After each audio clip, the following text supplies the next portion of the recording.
oya ndungire ikibazo ngewe sinakugeze ko ndi mu diaspora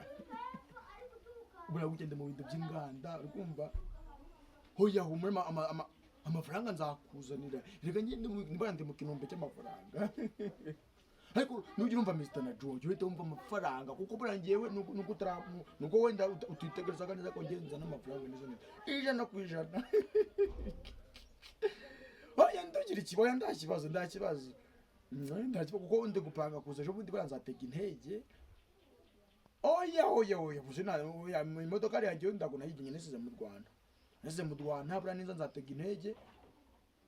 oya nzagusohoka nahandi hose ushaka humura gutya rero ndi mu makompiyuta bigenda kanda urukumva ndikugenda kirikanga mfasha burangiye kugenda mu makompiyuta ndibiki wowe ndungire ikibazo oya nta kibazo